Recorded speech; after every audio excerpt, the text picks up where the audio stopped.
Hi అండి, అందరికీ నమస్తే. Welcome to our channel. ఈరోజు వీడియోలో బెండకాయ ఫ్రై ఎలా ప్రిపేర్ చేసుకోవాలో చూద్దాము. ముందుగా బెండకాయల్ని ఇలా చక్రాలలాగా చిన్న చిన్నగా కట్ చేసుకుని పెట్టుకోండి. బెండకాయ ఫ్రై ముద్ద కింద అవ్వకుండా పొడి పొడిగా ఉండాలంటే ఈ టిప్పు పాటించండి. ఇలా బెండకాయ ముక్కల్ని ఈ విధంగా కట్ చేసుకుని పళ్ళెంలో వేసుకుని గాలికి ఆరపెట్టుకోండి. గాలికి ఈ విధంగా ఆరపెట్టిన తర్వాత ఒకసారి పట్టుకొని చూడండి. అలా పట్టుకొని చూస్తే జిగురు అనేది ఉండదు. అప్పుడు కర్రీ పొడి పొడిగా బాగా వస్తుంది. బెండకాయ ముక్కల్ని అలా గాలికి కొంతసేపు ఆరపెట్టుకొని పక్కన పెట్టుకోవాలి. నెక్స్ట్ ఇప్పుడు స్టవ్ మీద పాన్ పెట్టుకొని ఆయిల్ వేసుకోండి. ఆయిల్ హీట్ అయిన తర్వాత ఇప్పుడు తాలింపు వేసుకుందాం. తాలింపు కోసం ఇందులో మినప్పప్పు, జీలకర్ర, ఆవాలు, అలాగే కొన్ని వేరుశనగ గుళ్ళు ఇవన్నీ వేసుకుని బాగా ఫ్రై చేసుకోవాలి. ఇప్పుడు చూడండి, పోపు బాగా ఫ్రై అయిపోయింది.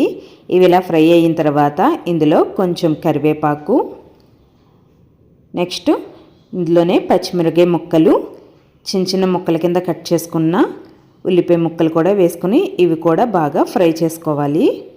బెండకాయ ఫ్రై రసంలోకైనా సాంబార్లోకైనా సైడ్ డిష్గా కానీ లేదా రైస్లో కానీ కలుపుకుంటే చాలా టేస్టీగా ఉంటుంది. ఇప్పుడు చూడండి, ఆనియన్స్ బాగా ఫ్రై అయిపోయినాయి.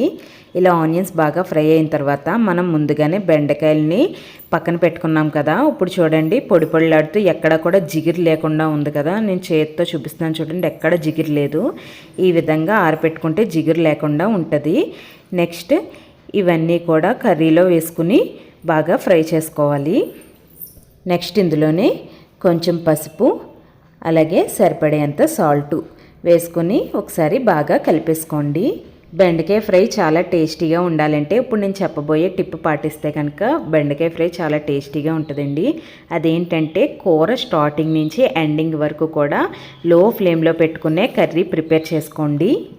అప్పుడు అన్నీ కూడా నెమ్మదిగా ఉడికి చాలా టేస్టీగా ఉంటుంది. ఈ టిప్ మాత్రం తప్పకుండా పాటించండి.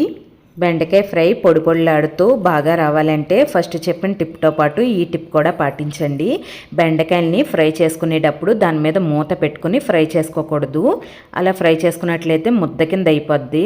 పొడి పొడిగా రావాలి అంటే ఫ్రై చేసేటప్పుడు మనము దాని మీద మూత పెట్టకుండా ఫ్రై చేసుకోవాలి.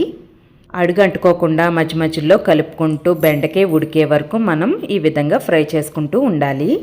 ఇప్పుడు చూడండి, బెండకాయలు బాగా ఫ్రై అయిపోయినాయి. ఇక్కడ వీడియోలో చూపిస్తే మీకే తెలుస్తుంది పొడి పొడిలాడుతూ ఎలా వచ్చాయో. లాస్ట్లో కారం యాడ్ చేసుకుని ఒక 1 మినిట్ ఫ్రై చేసుకోండి, సరిపోతుంది. అంతేనండి, బెండకాయ ఫ్రై రెడీ అయిపోయింది. లాస్ట్లో కొత్తిమీర వేసుకోండి.